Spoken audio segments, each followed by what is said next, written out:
Hello everyone! Today we'll be diving into the world of polymorphism. We'll start with the implementation of basic polymorphism in Java and translate the same program to Rustlang. So let's get started. Let's create a file main.java. Let's create an interface animal with the method makeSound.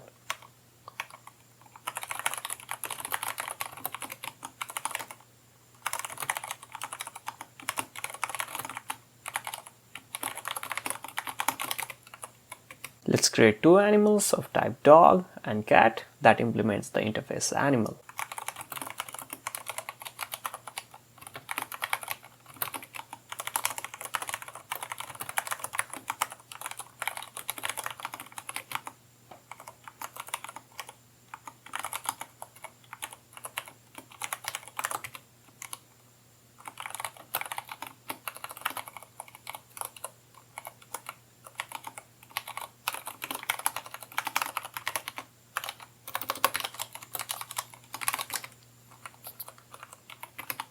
Let's create our main method and a function that takes animal as a parameter that calls the makeSound method.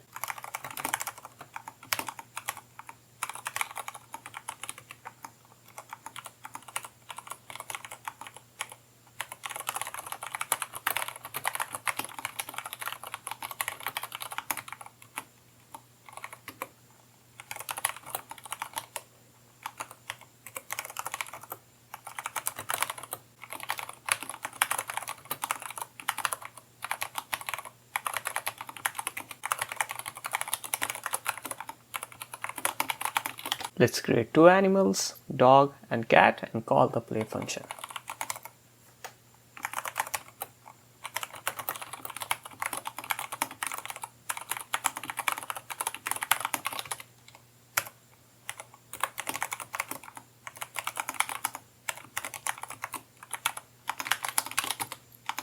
Let's compile our code and run our program to see polymorphism in action.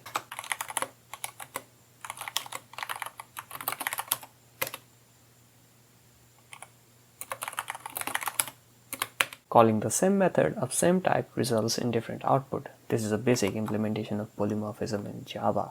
Now, let's get to the main part and implement the same program using Rust. Let's create a Rust project using cargo create and get inside our main function.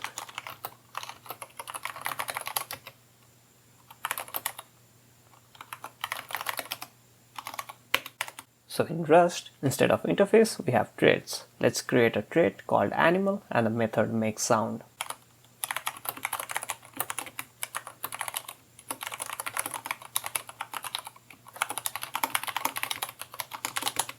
Similar to classes, we have structures that we can implement our traits with.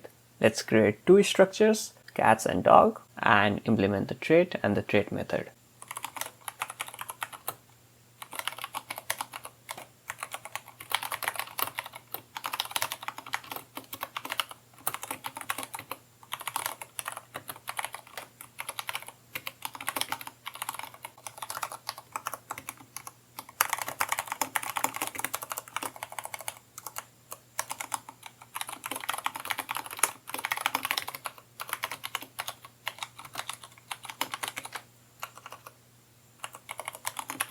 So in Rust, we can achieve polymorphism using traits, traits objects, and generic functions. Both runtime and compile time polymorphism are supported in Rust.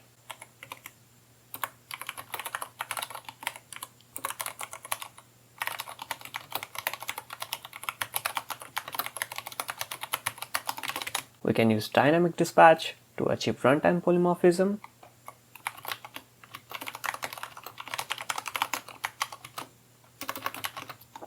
And static dispatch to achieve compile time polymorphism.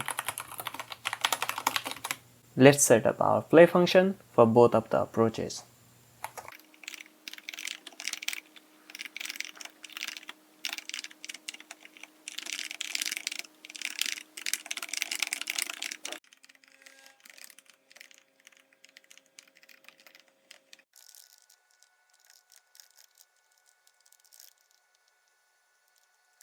So dynamic dispatch is achieved through trait objects. In our case, the trait object references to a trait of type animal.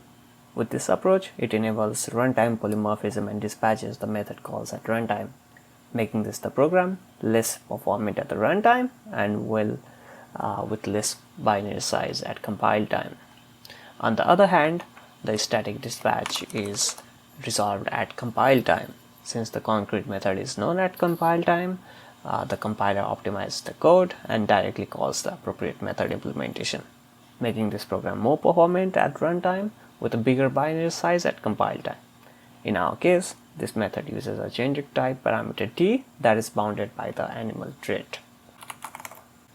So let's call our play methods from our main function and see the polymorphism in action.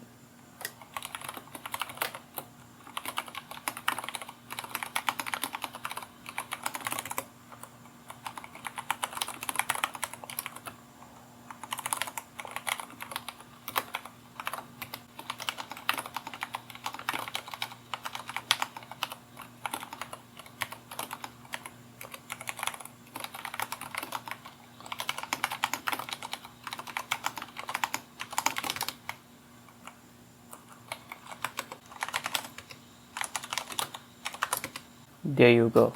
We translated a simple Java program to a Rust program and discussed various types of polymorphism in Rust. Understanding the differences between dynamic and static dispatch empowers you to make informed decisions when designing and optimizing your Rust code. And that should be it. See ya.